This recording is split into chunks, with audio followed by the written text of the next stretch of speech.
the world and said, well, we are not yet there where they were already so long ago. But gradually, attempts were made to develop a less Eurocentric approach. There have been quite a few path-breaking authors like Walter Rodney, you may have heard of him. He was killed because he was also running for president in British Guinea. Charles Nonslen, Ranjit Dasgupta, and some others. This globalization in the study of labor history calls, I think, for a new type of historiography, one which overtakes old-style labor history from North America and Europe by incorporating its findings in a new, globally oriented approach. And that is indeed an extremely ambitious project which has scarcely begun. Many of the goals of this new departure are unclear and need elucidation and further thinking. So what new insights can a global approach to labor history offer?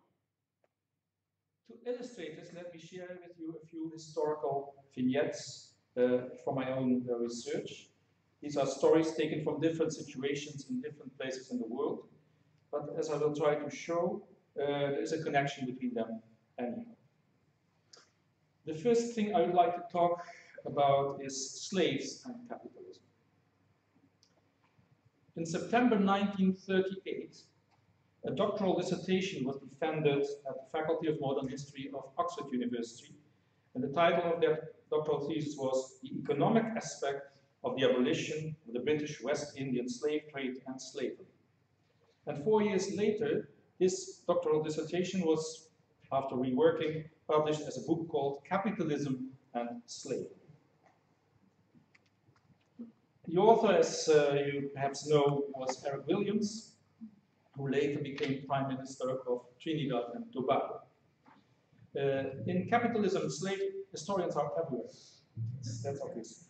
In Capitalism and Slavery, Williams referred to another milestone work published in 1938, the year he did his PhD, by his countryman and one-time school teacher, C.L.R. James.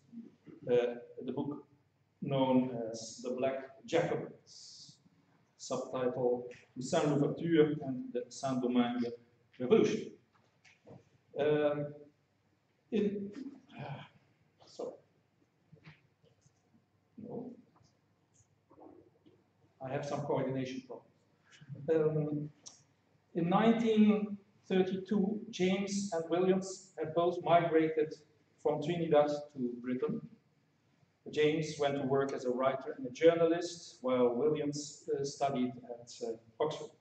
Later on, from 1958 to 60, Williams and James were again working together when Williams became Prime Minister of Trinidad and led the country to independence. James supported him for some time, among other things, as chief editor of the newspaper The Nation. Williams and James held very different political views, and their collaboration didn't last long. After a short while, they went their separate ways again. James subsequently developed more and more into a champion of total democracy. He based himself on Lenin's idea that every cook can govern, and he took this literally. So that means that everybody has to be fully involved in decision-making in a full democracy. Williams, as Prime Minister of Trinidad, saw in looking for independence and for a new status for its country, saw the rapprochement with the United States. And in the end, he banned not only the distribution of the older publications of C.L.R. James, but also his own early publications, which is quite unique, I think, in history. Whatever their later differences, though, it remains true that in 1938, both men shared the same political and historical perspective in the sense that when we talk about slavery. Both authors argued, explicitly or implicitly, that chattel slavery in the Caribbean was an important element in the growth of capitalism in Western Europe. The tropical plantations with their perverse system of exploitation and oppression, the capitalist putting out systems, and the emerging factories in Europe and so formed one transcontinental circuit. Without saying as much, and possibly without fully realizing it, James and Williams had therefore abandoned the theory of Karl Marx, because according to Marx, as you know, the doubly free wage earner, so he has no wage earner with no possessions of his own except for his labor power and for her labor power, and has the freedom to change employer. The double free wage earner was given by Marx a privileged role in capitalist production, and now James and Williams said that this was not necessarily the case, that under capitalism you could also have an important role for slaves. The view, by the way, the view that Marx had about wage labor was the same as also Max Weber and other non-Marxist sociologists and so on. Contrary to Marx and Weber, James and Williams considered chattel slaves as an integral element of capitalism. Thus, wage workers and chattel slaves both embodied a form of capitalist labor. The implication of this thought is that there exists a large class of people within capitalism whose labor power is commodified, turned into a commodity in various different ways. In his Grundrisse, book you all have read, of course, Marx declared that slavery is, I quote, an anomaly opposite to the bourgeois system itself, which is possible at individual points within the bourgeois system of production, but only because it does not exist at other points. So Marx admits the possibility that capitalism uses slave labor, but it should always be an exception. The James Williams approach goes much further and says slavery is not a capitalist anomaly. It is part of capitalist normality. The world's working class is in reality a variegated group, including chattel slaves, sharecroppers, small artisans, wage earners, and so on. And I think learning from James and Williams that the historical dynamics of this global multitude of different forms of commodification is what labor historians should try to understand. Now let me move to the second story. We take a leap in time. On 29 February 2004, 29 February, as you know, is a special day, only happens for every 4th year, so it was a well-chosen date. On 29 February 2004, Italy witnessed the ironic dedication of a new saint by the chain workers of Milan. It was an anarcho-syndicalist collective that tried to subvert commercial advertising. And this new saint, the name is San Precario, the patron of the casual, the temporary, the freelance, and intermittent workers. San Precario was initially envisaged by his inventors as a man, but he quickly became transgender and evolved into an androgynous being, and he or she now can appear anywhere and everywhere, on streets and squares, but also in McDonald's outlets, in supermarkets and bookstores, etc. And then when San Precario or Santa Precaria appears, people pray to him or her. Now, most of you are, of course, Lutherans, so you don't know how Catholics do this, but I will give you one prayer. O Saint Precarious, protector of us all, precarious of the earth, give us paid maternity, protect chain store workers, call center angels, and all flexible employees hanging by a thread. Give us paid leave and pension contributions, income and free services. Keep them from being fired.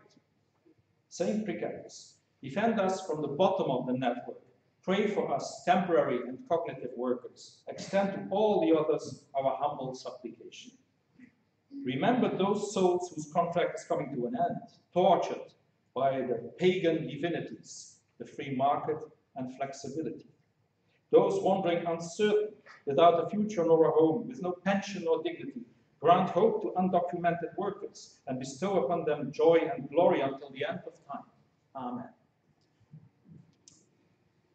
The arrival of St. Precarious draws attention to a problem of burning actuality, the continuing increase of very vulnerable employees who must live and work without any security or predictability in irregular jobs. Usually, we regard this troubling development with North Atlantic eyes and take a short-term perspective. We are used to assuming a standard employment relationship as a rule for working life. Can you, by the way, see this despite the sun? I've asked for someone to draw the for this. Can't we do this outside? No, we need the technician for that, and he's Oh, on his way. Okay. Good. Well, Skilled worker. anyway, I'll tell you what's on the slide. So standard employment is a form of wage labor that is defined by continuity and stability of employment. So you have a job and you will have that job for a long time. A full-time position with one employer and only at the place of business of the employer. An income that enables an employee to support at least a small family, the wage earner, a non-employee spouse, one or two children, and this wage is enough to make sure that these 3 or 4 people do not fall below a basic standard of living. The standard employee has stipulated legal rights to protection and rights to participate and co-determinate work, and can use social insurance benefits that are often related to the length and the level of previously earned income. Now, if we assume that this is the norm in the North, was the norm in the North, in our parts of the world. If we assume this, that this is the norm, then we ignore 2 things. Firstly, we ignore that even in the advanced capitalist countries, a standard employment arrangement is a relatively recent phenomenon.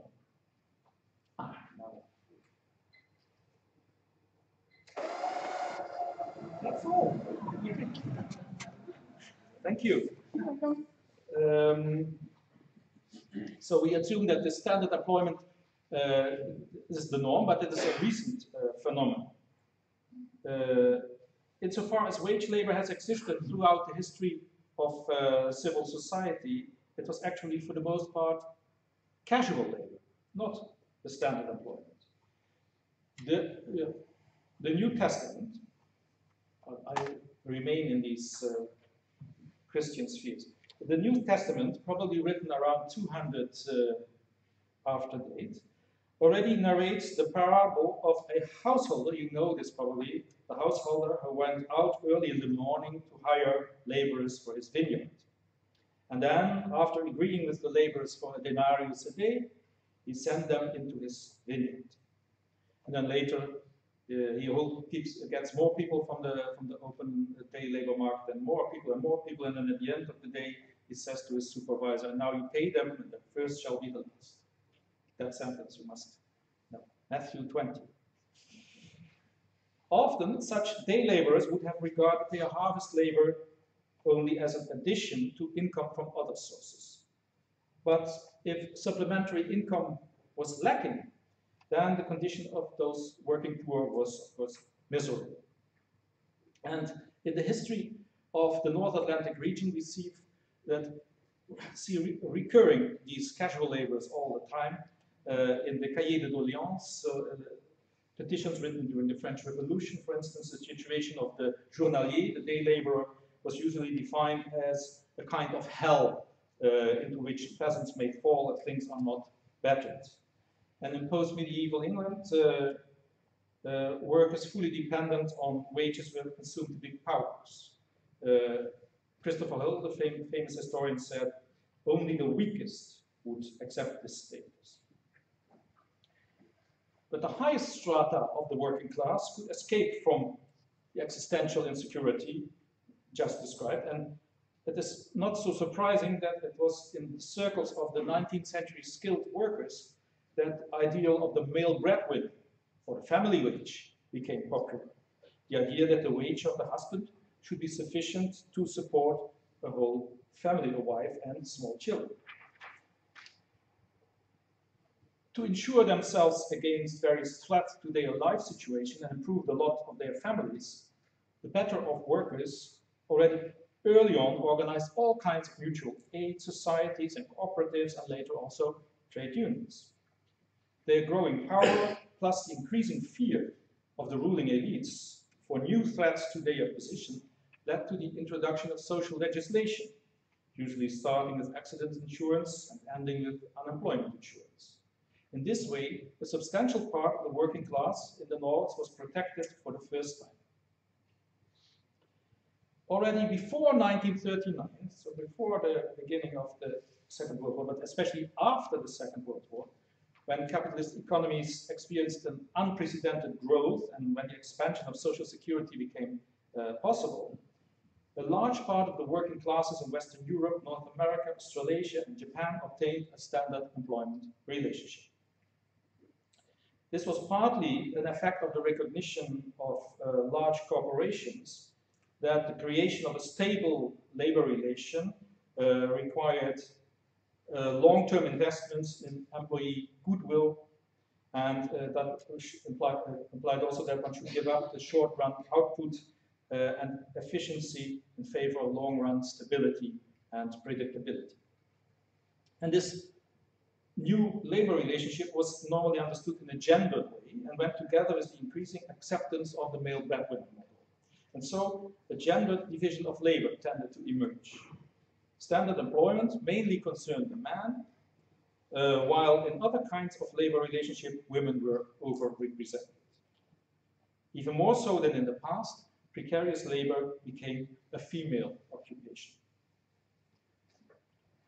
Now, in the course of the 20th century, especially since the 1940s, the number of unemployed and underemployed people in the global South has grown by leaps and bounds.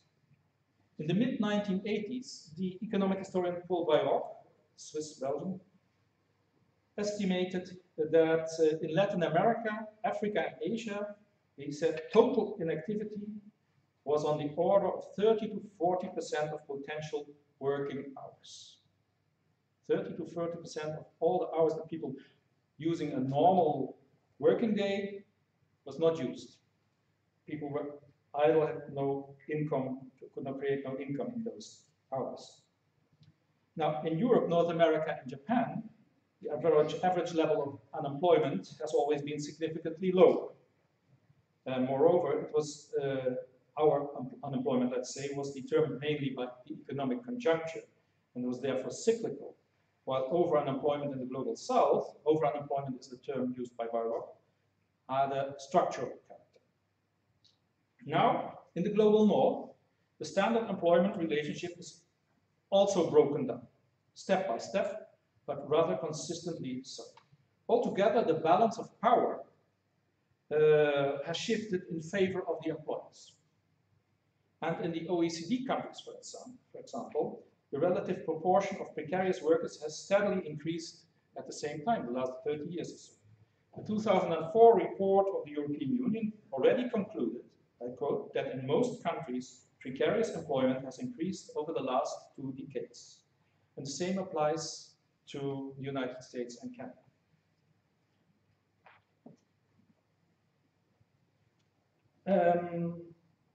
So standard employment is becoming scarcer in the advanced capitalist countries, and it seems to be even more a male privilege than it was the case previously.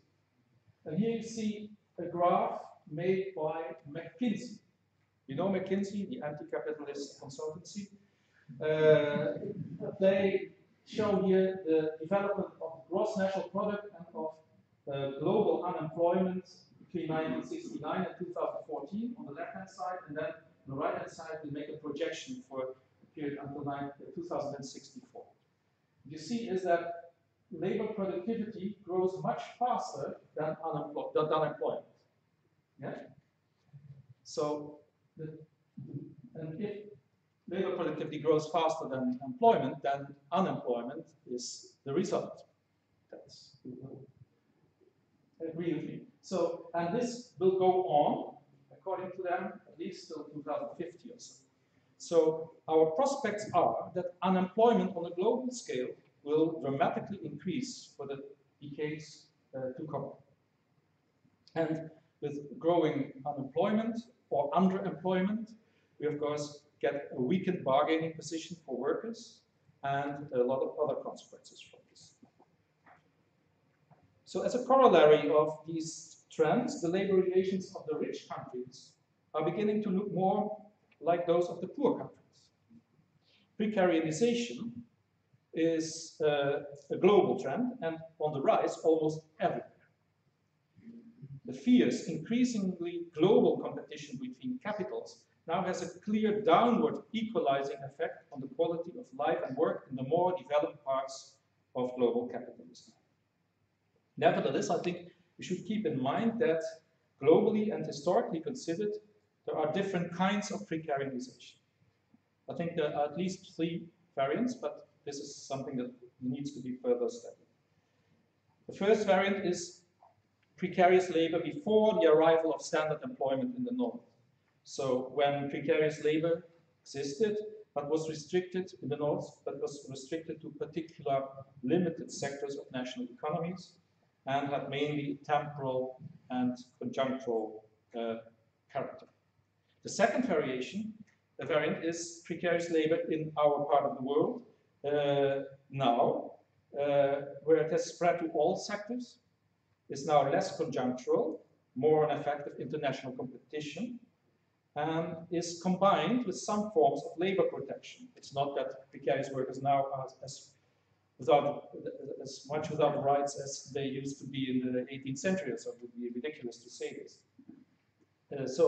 There are all kinds of laws and welfare regulations that were established between the 1940s and the 1970s, but are still in force, but they are gradually, and not entirely, but are being whittled away. And thirdly, we have the precarious labor in the global south that has spread to almost all sectors, like it has done in the north. It's especially structural in character and is to an important degree an effect of international competition. This variant, of course, involves a much larger group of people and offers much less formal protection than that given to precarious labor in the global north.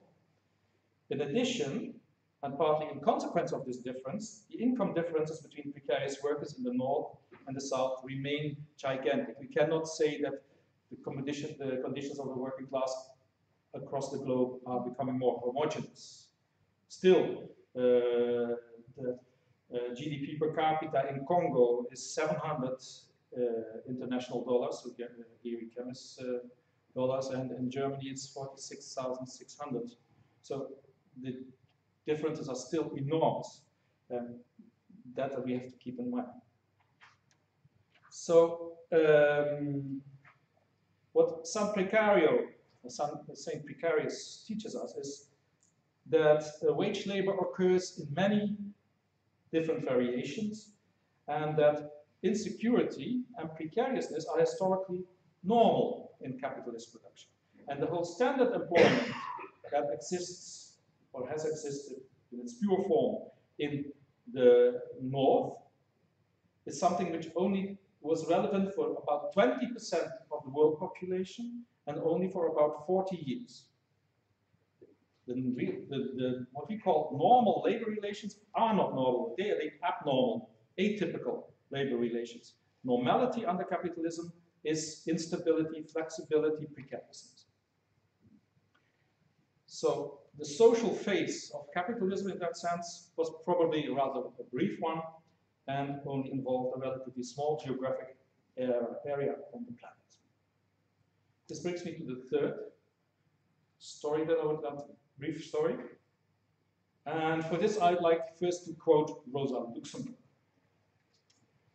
She said, "Female domestic labor may indeed be a gigantic accomplishment of self-sacrificing effort, but for capitalism it is mere air. This is because as long as the domination of capital and the wage system lasts, only work that creates surplus value and generates capitalist profit is considered to be productive." So household labor is not productive. We all know this because this was a common idea in the 1970s, but she wrote this in 1911.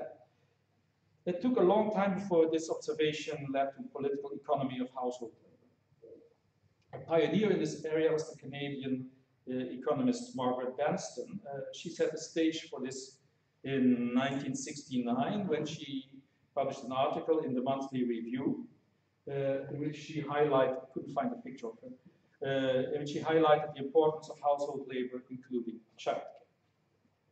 Now, Banston linked the fact that such labor by housewives was unpaid and therefore valueless in the Marxist sense, or capitalist sense, to its utter lack of prestige.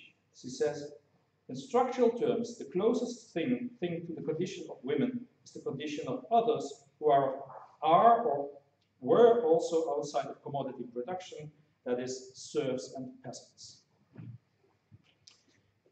As you know, in the 1970s, a very extensive and sophisticated international debate took place about the political economy of domestic labor, and this debate has simmered on well into the 1980s, and even nowadays, we now and then come across new contributions.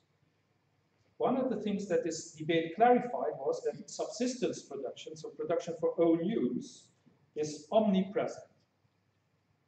As the so-called Bielefeld School in Development Studies argued, subsistence labor is, there's a quote, a condition and part of all social production, and therefore inherently social in its own right.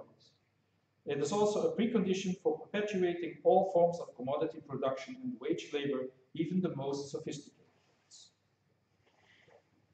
There are, of course, some households that do not perform subsistence labor. They are exceptional and far from poor.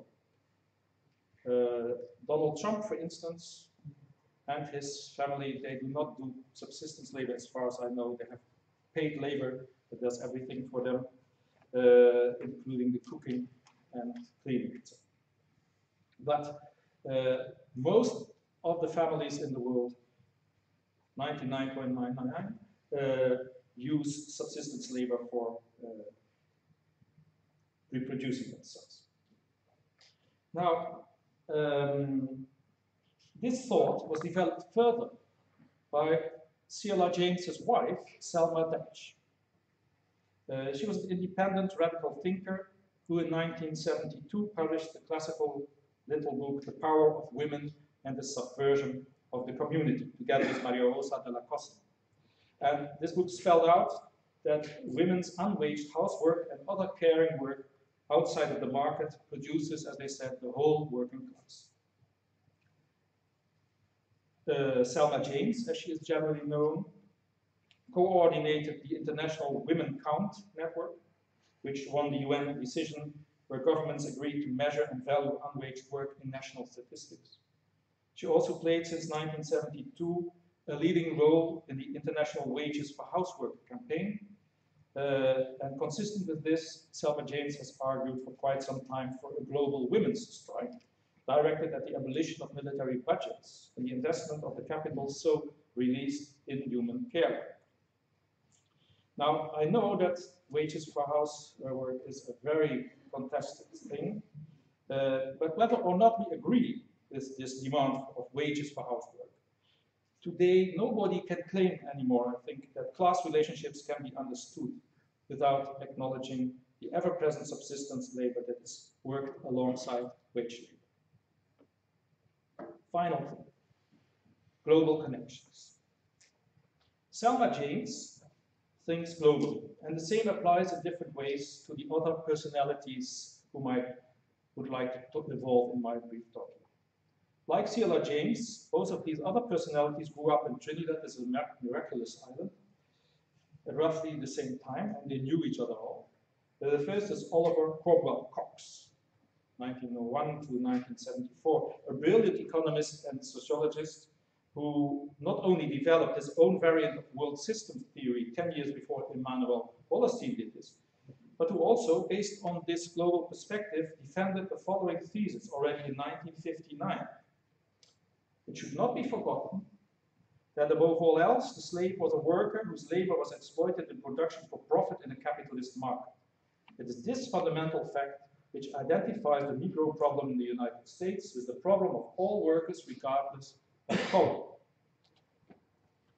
In this way, Cox formulated an essential aspect of international solidarity. The same solidarity was concretely put into practice by Malcolm Nurse, alias George Patmore, a childhood friend of Ciola James. Here you have those gentlemen. As we know, in the early 1930s, Patmore played a key role in the attempts of the Communist International to organize black workers. He was the main founder of the International Trade Union Committee of Negro Workers in 1930 and of the paper Negro Worker. In 1934, understandably, he was expelled from the communist movement, but within a month he had established the International African Service Bureau together with Ciola James, and this became a meeting point for Caribbean and African anti-colonial intellectuals. Now, let me draw some general conclusions from the four brief stories. If we think through the arguments of the Caribbean radicals, Italian followers of San Precario, and feminists like Margaret Benston, Selma James, and others, then we arrive at far-reaching conclusions. The history of capitalist labor must encompass all forms of physically or economically coerced commodification of labor power. Wage laborers, slaves, sharecroppers, convict laborers, and so on, plus all labor which creates such commodified labor or regenerates it. That is parental labor, household labor, subsistence labor, care labor, and so on. And if we try and take all these different forms of labor into consideration, then we should use households as the basic unit of analysis and not individuals. Because as the historian Jean Quarta once noted, it permits keeping in focus at all times the lives of both men and women, young and old, and the variety of paid and unpaid work necessary to maintain the unit. Now, let me briefly now assume that you agree with me, which is absolutely uncertain. Then it becomes clear that our picture of history must change drastically. To begin with, we have to reconsider our concept of capitalism. Traditionally, Marxists and non-Marxists believe that the rise of capitalism necessarily goes hand in hand with the diffusion of free wage labor. I talked about this. But if capitalism does not contain any structural preference for free wage labor, then capitalism can also have happened in situations where hardly any wage labor was being done, but where, for instance, chattel slavery prevailed. If we no longer define capitalism in terms of a contradiction between wage labor and capital, but in terms of the commodity form of labor power and other elements of the production process, then it makes sense to define capitalism as a circuit of transactions and work processes in which tendentially production of commodities by means of commodities in a circular way takes place. I borrow this expression, of course, from Pierre Rousseau. This ever-widening circuit of commodity production and distribution, commodities are inputs and outputs, and we're not just labor products, but also the means of production and labor itself acquire the status of commodities. That is what I would call capitalism. And this definition, of course, deviates from that given by Marx, but it's also consistent with Marx in that he regarded the capitalist mode of production as generalized or universalized commodity production. It differs, however, substantially from definitions which regard capitalism simply as production for the market, and this is what, of course, Wallerstein says. On the basis of a revised division of capitalism, I think that we might well conclude that the first fully capitalist society was not 18th century England, as we always have learned at university, but Barbados, a small Caribbean island, 400 square kilometers in the Caribbean, that was probably the most prosperous slaveholding society in the 17th century. It's not moving. Use escape. Escape? Yeah, and now. Now try again. Yeah. Here in Barbados, Let me briefly say a few words about this first capitalist country in the world. The colonization was started in Barbados in 1627 by Sir William Corton, who was originally Flemish, and associates, a London merchant adventurer company. The company's investments were originally in the cultivation of tobacco, then in cotton, indigo, and finally, roughly from 1643, growing sugarcane. By 1680, the sugar industry covered 80% of the island's arable land, employed 90% of its labor force, and accounted for about 90% of its export earnings. The so-called sugar revolution dominated agricultural development in the English West Indies. From there, it was exported to other parts of the Caribbean and to the south of the United States, and was relevant until far into the 19th century. The point is that the production and the consumption process in Barbados was almost totally commodified. The workers, chattel slaves, were commodities, and you could buy a slave. Their food was mainly purchased from other islands. Their means of production, like the sugar mills, were manufactured commercially, and their labor product, the cane sugar, was sold on the world market. Few countries have ever existed since that time where every aspect of economic life was so strongly commodified. In 1672, Governor Willoughby estimated that Barbados, I quote him, did not furnish of its own growth 1/4 victuals sufficient for its inhabitants, nor any other necessaries for planting. So this was in 1672 already. The governor himself says this is a fully commodified society. It was in that sense a true capitalist society, but a very small one, of course, and it can only be seen in a larger context. The whole process of sugar production was both labor-intensive and required, for biological and ecological reasons, careful planning and supervision. It was also here, under these circumstances, that modern labor management, based on the real subsumption of labor under capital, was first invented. Large numbers of recalcitrant laborers doing monotonous work, and by their very existence, threatening the tiny white European elite. If the planters wanted to survive, close supervision of the workforce was essential. And as Robert Vogel, the Nobel Prize winner of economics, observed, sugar plantations created industrial discipline. He says, partly because sugar production lent itself to a minute division of labor, partly because of the invention of the gang system, which provided a powerful instrument for the supervision and control of labor. You see a gang here. They all do the same moves on roughly at the same time. And partly, he says, because of the extraordinary degree of force that planters were allowed to bring to bear on enslaved black labor.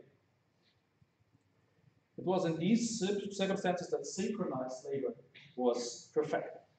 From Barbados, the method of controlling labor directly through a gang system spread to other parts of the Caribbean and to the south of the United States.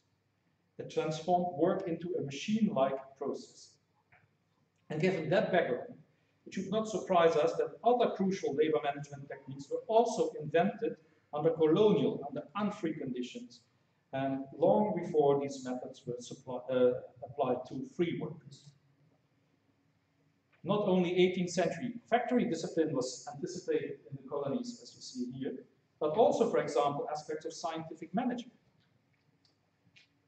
A former slave, John Brown, said in an interview, my old master would pick out 2 or more of the strongest hands and excite them to race at hoeing or picking. He would stand with his watch in his hand, observing their movements whilst they hoed or picked. Whatever the winner did within a given time would be multiplied by a certain rule for the day's work, and every man's task would be staked out accordingly. So thus, that is the beginning of scientific management, and it is not in a factory, it's not Frederick Taylor, and so it is a Caribbean, or in this case, the south of the United States plantation.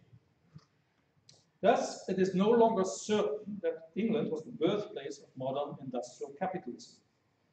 If we adopt a non-Eurocentric perspective, we gain, I think, 3 insights. First, important developments in the history of employment began much earlier than previously thought. Second, they began with unfree workers and not with free workers. And 3, they began not in the US or in Europe, but in the global South. With great courage, Sheila James, Eric Williams, George Padmore, and Oliver Cox already paved the way for these insights. But there's more.